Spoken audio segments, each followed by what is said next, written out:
Il y a bien des années, j'étais encore à l'école secondaire, mon professeur de philosophie a lâché dans l'un de ses cours une phrase qui m'a marqué, que je n'ai jamais oubliée.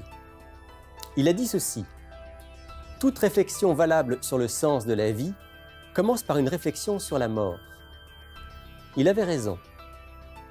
Aujourd'hui, dans l'émission Il est écrit, je reçois le pasteur Georges Hermans et nous allons nous poser la question: qu'y a-t-il après ?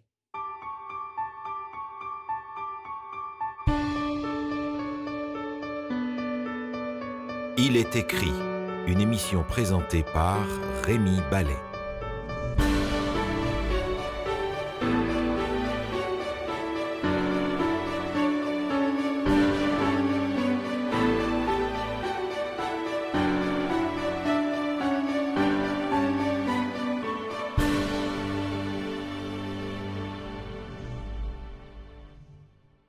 Georges Hermans, bonjour. Bonjour à vous. On se retrouve aujourd'hui pour parler ensemble de ce que l'apôtre Paul, dans l'une de ses lettres, a appelé notre dernier ennemi. Qu'est-ce qu'il voulait dire lorsqu'il appelait la mort notre dernier ennemi? Quel est notre dernier ennemi? À part nous, c'est la mort. C'est la mort. L'apôtre dit que le dernier ennemi qui sera détruit, c'est la mort. La mort est une anomalie. Voyez-vous, quand Dieu a créé l'être humain, il n'avait pas prévu. Il ne l'avait pas prévu pour la mort. Mais disons qu'il pouvait mourir. Il savait que l'être humain, dans sa préscience, il savait sans doute que l'être humain allait mourir, mais ce n'était pas pour ça qu'il l'avait créé. Il l'avait pas créé. Il l'avait créé pour la vie éternelle. Mais il y avait l'existence de Satan, du mal déjà.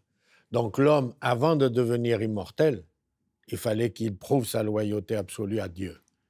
Et c'est là qu'il a échoué. Et parce qu'il a échoué, il est devenu mortel. Et parce que lui était mortel, nous sommes tous mortels. La mort, elle est inéluctable pour chacun de nous. Mais originellement, on n'a pas été créé pour ça. Non. Et c'est sans doute la raison pour laquelle, au fond de nous-mêmes, il y a quelque chose qui n'accepte pas la mort. Oui, l'Ecclésiaste, je crois, dit que Dieu a mis en nous l'idée de l'immortalité. La pensée de l'éternité. La pensée de l'éternité, plus exactement, oui. On ne pense pas à la mort. Il faut que le corps commence à lâcher d'un peu partout pour qu'on se dise, bon, un jour ou l'autre, on va s'arrêter. Mais c'est pour ça que, parce que ce n'est pas normal, l'homme va essayer de solutionner ça, ou de trouver une explication. Voyez-vous. Et alors, on a inventé toutes ces théories de réincarnation, il y a toutes sortes de pensées par rapport à la mort. Depuis ceux qui pensent que c'est la fin absolue, les matérialistes absolus, et puis en passant, alors vous mentionnez la réincarnation, où là, on imagine que l'âme...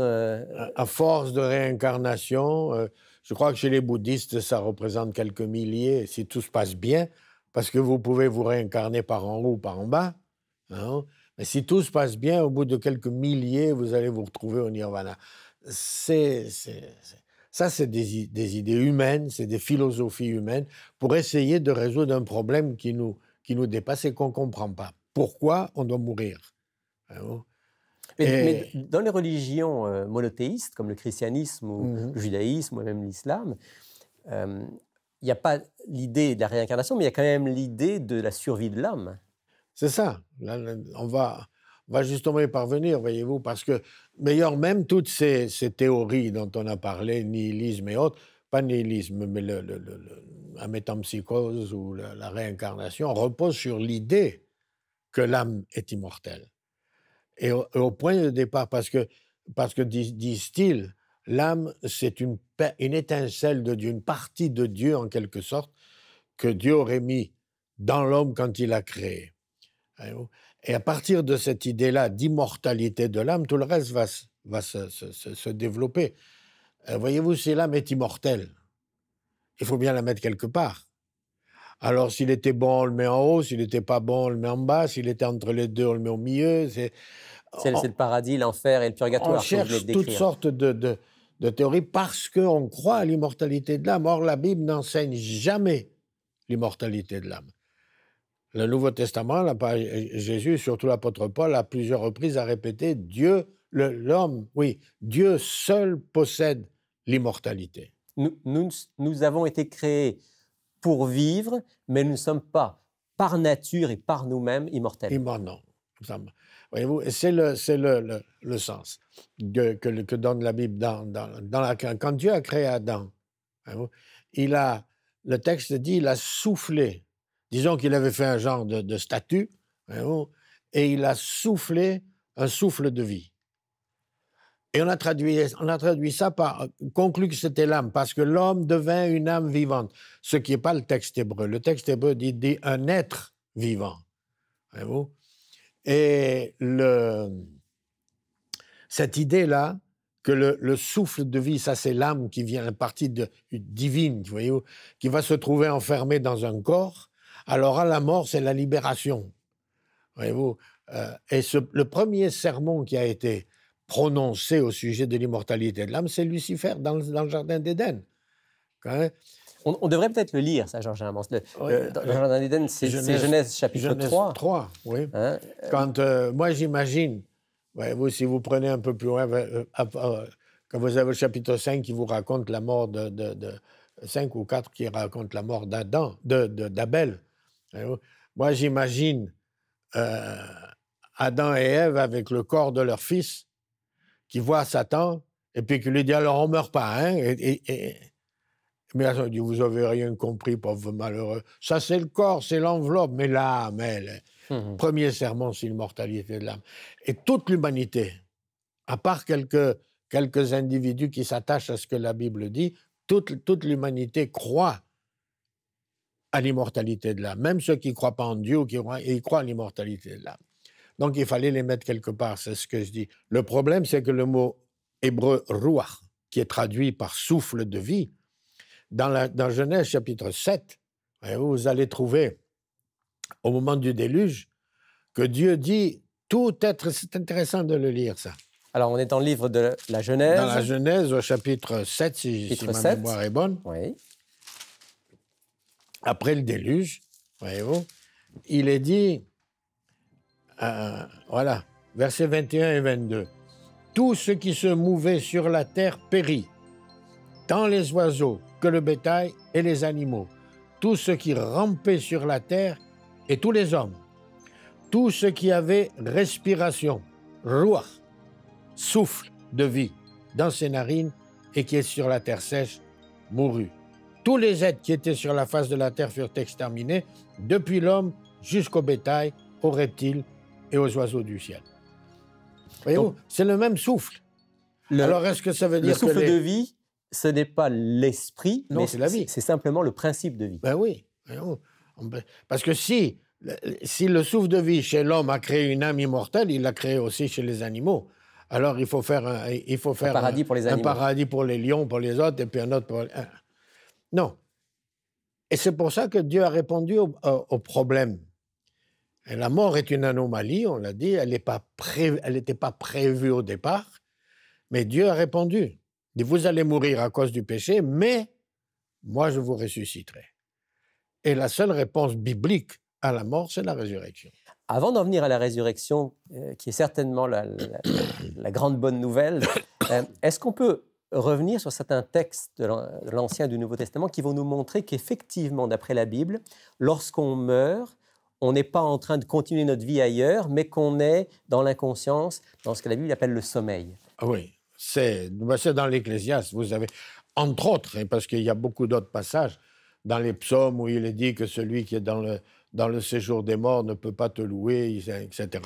Mais les plus clairs, c'est dans le livre de l'Ecclésiaste. Alors on va dans le livre de l'Ecclésiaste. En particulier, bien partout dans le chapitre 9, il y a presque tout le chapitre qui vaudrait la peine d'être lu. Et on peut lire quelques versets 5, 6, par exemple. Oui, par exemple. Les vivants, en effet, savent qu'ils mourront. Les morts ne savent rien. Il n'y a pour eux plus de salaire, puisque leur mémoire est oubliée. Leur amour, leur haine, leur envie ont déjà péri. Ils n'auront plus jamais aucune part à tout ce qui se fait sous le soleil. Ce verset-là détruit toute l'histoire des médiums et des contacts avec les esprits, voyez-vous. Et c'est pour ça que Dieu est si sévère dans l'Ancien Testament contre ceux qui consultent les morts. Parce que consulter les morts, en réalité, c'est rendre un culte à Satan. C'est rentrer en contact non pas avec des morts, mais avec des esprits. Avec Satan. C'est un culte avec les... les esprits mauvais. Voyez-vous. Ils n'auront plus jamais aucune part. Donc, ni votre père, ni votre mère, ni votre grand-père vont jamais pouvoir vous aider, vous conduire. C'est pas vrai. Ils dorment. Ils sont totalement inconscients de tout ce qui peut appeler. Un peu plus loin, au verset 4, 10, il est dit « Tout ce que ta main trouve à faire avec ta force, fais-le, car il n'y a ni œuvre, ni pensée, ni science, ni sagesse dans le séjour des morts où tu vas. » Heureusement que c'est comme ça. Vous voulez dire que ça fait encore partie du plan sage de Dieu. Bien sûr. Les morts ne souffrent plus, ne savent plus rien, n'ont plus conscience de ce qui se passe sur la terre, ce qui leur évite bien des tourments. Et oui, et ils n'ont pas la moindre notion du temps qui passe. Et c'est important. Moi, des fois, je prends cette image. Imaginez une jeune maman qui était une bonne âme, un enfant de Dieu, magnifique. Elle meurt. En théorie, elle va au ciel.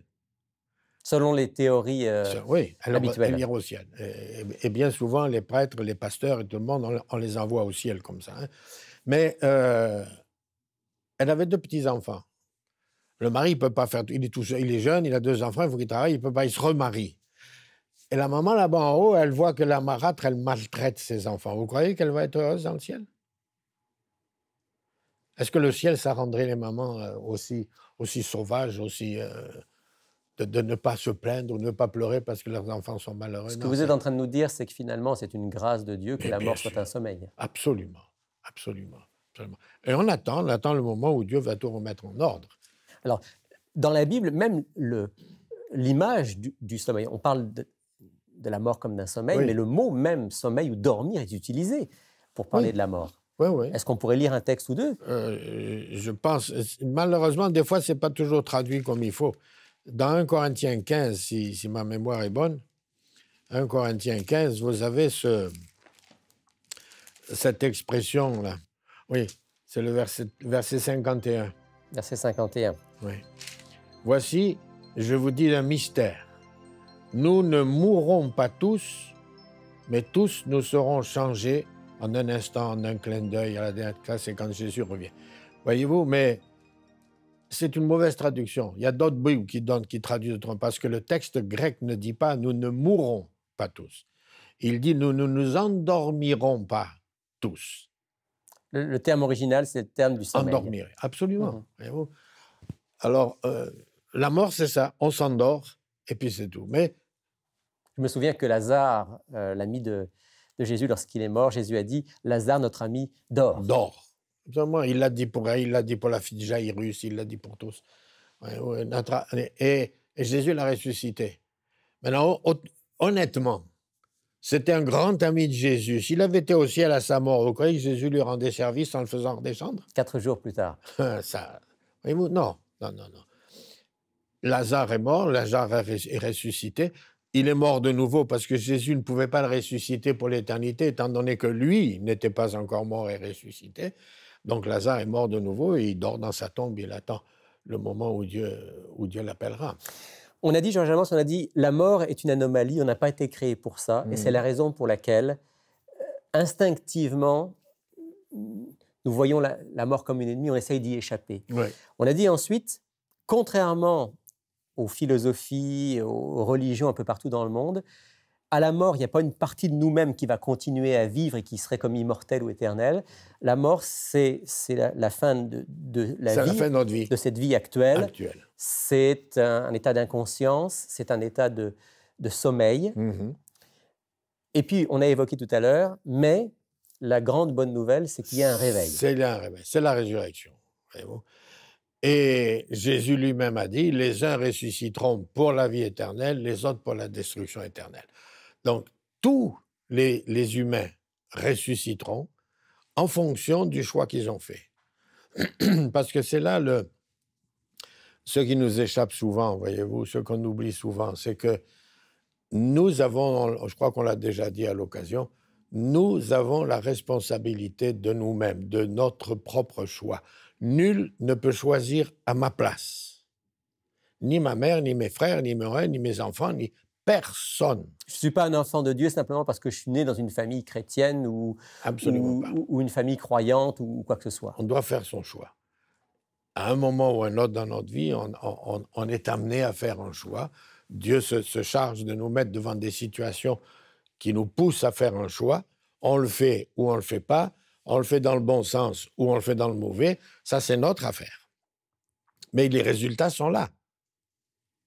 Les résultats sont là. Les décisions que je prends aujourd'hui auront des conséquences éternelles. Et le projet de Dieu, c'est qu'il puisse me ressusciter pour la vie éternelle. C'est ce que Dieu voudrait. L'apôtre Pierre le dit, Dieu ne veut pas que les hommes meurent. Il veut que tous parviennent à la repentance. Mais tous n'y parviendront pas parce que beaucoup ne veulent pas. Ça ne les intéresse pas. Est-ce qu'on pourrait lire, Georges Hermance, un texte qui clairement justement parle de ce réveil, de cette résurrection que Dieu a en réserve pour tous ses enfants, tous ceux qui auront fait le bon choix, comme vous venez de le dire? Oui. On pourrait lire l'évangile de Jean au chapitre 6. Alors, on va aller dans l'évangile selon Jean, au chapitre 6. Voyez-vous. Et il y a au verset, je crois que c'est le verset 40. Jean 6, verset 40. Me semble. Oui. Le verset 40. La volonté de mon Père. Donc, c'est toute la divinité qui est en jeu là. La volonté de mon Père, c'est que quiconque voit le Fils et croit en lui ait la vie éternelle. Et il ajoute, et je le ressusciterai au dernier jour. Donc, quand j'accepte Christ, quand j'accepte Dieu selon ce texte, voyez-vous, je crois dans le Fils et dans la divinité, je crois dans ce qu'il m'offre. Quand je le crois, je reçois la vie éternelle. Et si je meurs dans ces sentiments-là, Christ me ressuscitera à la fin des temps. Mais comme je l'ai déjà dit, on peut toujours, à un moment ou à un autre, dire oh, moi, j'y crois plus à ces histoires. Il s'agit de demeurer tout. Ben oui, il faut demeurer. Si vous demeurez en moi, d'ailleurs, on parlait de cela à l'occasion, si vous demeurez en moi, ou si je demeure en vous, faites mes commandements. Le salut n'est pas attaché aux commandements et à l'obéissance. Le salut, c'est la foi en Christ. Et lui seul peut nous sauver et nous ressusciter. Et absolument. Mais si ma foi est réelle, elle va produire quelque chose en moi. Elle va se et traduire. C'est cet aspect que des fois la Bible appelle les œuvres, etc. J'ai pas d'œuvre à donner pour être sauvé, j'ai que la foi. Voyez-vous? C'est une question d'authenticité. Il y a de la bonne et il y a de la fausse monnaie. L'apôtre Pierre dit qu'on payera notre salut par notre foi. Mais si ma foi, c'est de la mauvaise foi, comment dirais-je, fausse monnaie. La fausse monnaie, ça ne marchera pas. Et comment je prouve que ma foi est de la bonne monnaie? Par l'obéissance au commandement. C'est les œuvres. Celui qui va donc rester attaché au Christ, honnêtement, de manière intègre, va être amené à vivre une vie nouvelle. Absolument. Et la conséquence de cette vie nouvelle, c'est que Dieu pourra, grâce à Jésus-Christ, au dernier jour, donner la vie éternelle à travers la résurrection. À travers la résurrection, oui. L'âme n'est pas une entité immortelle. L'âme, c'est l'être tout entier.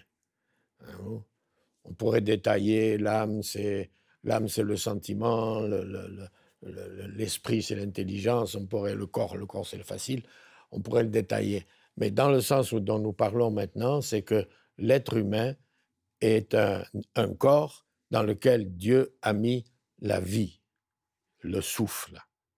Et selon le corps, le souffle donne un être différent. Parce que j'allais presque dire, c'est interchangeable. Voyez-vous, j'ai plus de chien, mais je pourrais prendre le souffle de mon chien, il ne ferait pas de moi un chien. Et lui, il pourrait prendre le mien, ça ne ferait pas de lui un homme. Parce que la vie... C'est le principe de vie, en fait, dont vous parlez. La vie, si vous le mettez dans un réfrigérateur, elle donne du froid, l'électricité. Si vous le mettez dans un appareil de chauffage, elle vous donne du chaud. Mais c'est toujours la même électricité. Et bien, la vie, c'est ça. Et nous devenons une âme vivante, un être vivant, avec toutes ses capacités, ses qualités et ses défauts. Et c'est à cet être-là de choisir de quel côté il va se trouver au dernier moment. Au moment où, comme vous le disiez, on va voir arriver le grand rendez-vous pour lequel il faut se préparer, voyons. Jean Jalmans, merci d'avoir partagé cela avec nous. Et dans la perspective de ce grand rendez-vous, j'aimerais vous proposer que nous puissions prier ensemble, prier pour que Dieu nous permette d'être de ceux qui, lorsque le Christ reviendra, pourront être ramenés à la vie. Seigneur notre Dieu, tu nous as donné le privilège de comprendre ce que tu veux faire. Ce que tu veux avant tout, c'est pouvoir nous ressusciter pour nous prendre avec toi dans l'éternité. Mais nous avons un choix à faire. À nous de décider de quel côté nous irons. Alors nous te prions de nous soutenir par ton esprit, de nous guider, de nous conduire, de façon à ce que nous saisissions l'offre que tu nous fais et que nous la tenions fermement jusqu'au bout de notre course. Sois avec nous en Jésus-Christ. Amen.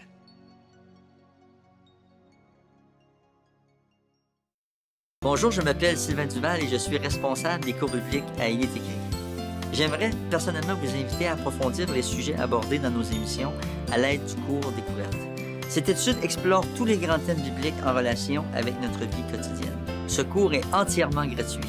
Vous pouvez le suivre par correspondance, par Internet et bien sûr en personne avec un instructeur. Inscrivez-vous dès maintenant à ilestécrit.tv ou tout simplement par téléphone au 1-866-729-3515. Ne manquez pas notre offre de la semaine. L'équipe d'Il est écrit vous l'a spécialement préparée. Et pour nous la présenter, je retrouve France. Bonjour France. Bonjour Rémi. Et bonjour Sylvain. Bonjour Sylvain. Bonjour. Alors, présente-nous cette belle offre Oui. d'Il est écrit cette semaine. Avec plaisir, on en est fiers. C'est une production d'Il est écrit entièrement. C'est un coffret qui s'intitule « Et après ». Tout sur la vérité sur la mort et l'au-delà. En fait, c'est des émissions passées que nous avons fait, que nous avons mis en DVD. Mais je vais vous montrer, tout en me servant regardez ce qu'il y a à l'intérieur de ce beau coffret. Alors voilà, nous avons 2 DVD qui incluent 5 émissions passées. Nous avons abordé différents sujets, la mort dans l'Ancien et dans le Nouveau Testament, l'enfer, peut-on communiquer avec les morts et la merveilleuse promesse d'un monde nouveau. Donc, c'est dans les tout ça sur les 2 DVD. Ici. Et on ne pouvait pas s'arrêter là. On a ajouté 5 livrets qui sont imagés, qui sont des bonnes explications à l'intérieur, appuyées sur des versets bibliques. C'est ce qui est important. Donc, tout ça, normalement, ça vaudrait quand même un petit montant. Combien vous pensez que ça peut valoir? Mais nous, on le sait, alors on ne peut pas te dire, mais dis-le à nos auditeurs. Je ne sais pas, moi, peut-être que je donnerais au moins 50 $ pour ça. Oui, bon, ben mon Dieu, c'est seulement que 10 $. On est heureux de l'offrir à ce montant-là. On additionne les frais de port, mais c'est quelque chose que les auditeurs ont beaucoup réagi lorsqu'on faisait ces émissions. Donc, c'est la raison pour laquelle on a produit ce merveilleux coffret. Voilà, donc pour seulement 10 $, vous pouvez vous procurer votre exemplaire de ce coffret intitulé « Et après ». Ne manquez pas de le commander dans quelques instants. Mais auparavant, Sylvain, je me tourne vers toi. Oui. Puisque tu as certainement une question d'auditeur ou d'auditrice aujourd'hui. Oui, on a une question justement en lien directement avec notre sujet. Marie-Rose de Montréal nous envoie une question. Est-ce que la Terre, c'est l'enfer? Donc, une question courte, simple, mais pas nécessairement facile à répondre. Est-ce que la Terre, c'est l'enfer? Oui. Donc, Marie-Rose, j'imagine, Marie-Rose est quelqu'un qui a dû souffrir dans sa vie, qui a vu souffrir et qui se demande est-ce que notre punition, c'est d'être sur la Terre, finalement? C'est une bonne question. C'est presque ça. Quand on souffre, oui. Il y a des gens, je pense qu'il y a des hommes et des femmes qui nous écoutent et qui pourraient être tentés de répondre par l'affirmative à la question. Parce que quand on a vécu des injustices terribles, lorsqu'on a été victime de conflits, qu'on vit dans des zones de guerre, quand on est dans des... la famine, des endroits où il y a violence, la famine. Il y a des gens qui souffrent beaucoup. Quand au niveau familial, quand au niveau de notre santé, on est frappé, parfois on se demande est-ce que cette terre n'est pas un lieu infernal. Je me rappelle un petit peu quand j'ai partagé avec Marie-Rose aussi, comme je lui disais, l'instigateur du mal, c'est pas Dieu.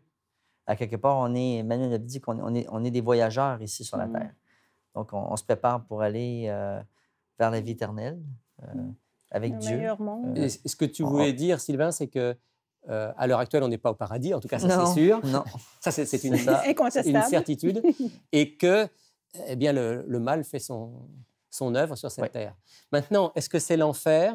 Je voudrais quand même dire à Marie-Rose, comme à tous ceux qui nous écoutent, et je pense qu'on le sait quand même intuitivement, cette terre, elle est parfois terrible, et pourtant, il y a encore des choses merveilleuses. Heureusement. Je pense à ce texte, par exemple, où l'apôtre Paul... oui, tu dis la nature, Sylvain. Hein, l'apôtre Paul, dans l'Épître aux Romains, dans le premier chapitre, va dire, par exemple, en parlant de la terre et de la nature, les perfections invisibles de Dieu, sa puissance éternelle, sa divinité, se voient fort bien depuis la création du monde, quand on les considère dans ses ouvrages.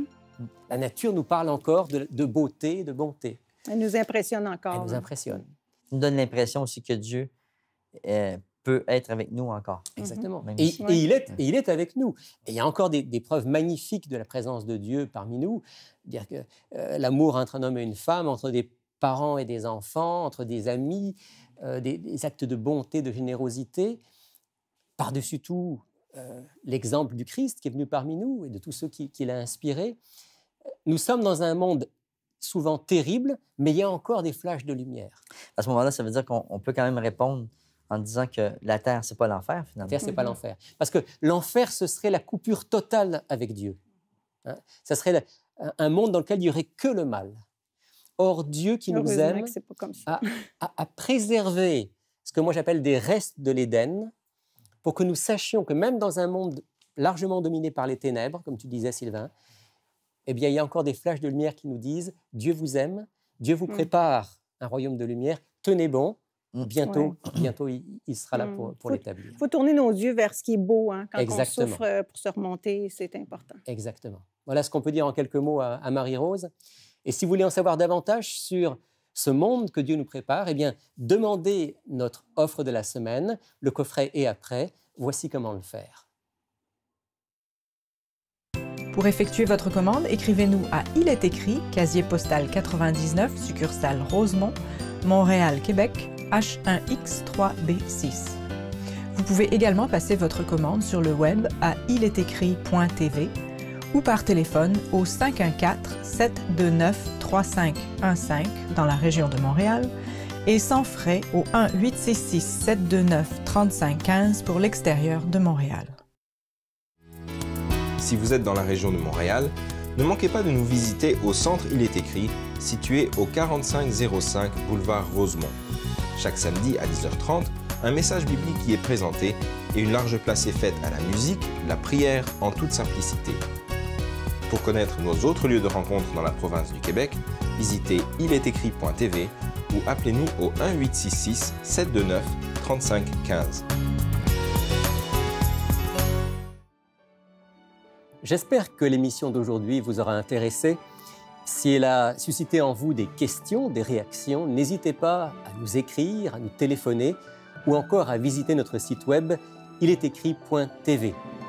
Je vous donne rendez-vous la semaine prochaine pour une autre émission. Mais d'ici là, souvenez-vous, il est écrit « L'homme ne vivra pas de pain seulement, mais de toute parole qui sort de la bouche de Dieu ».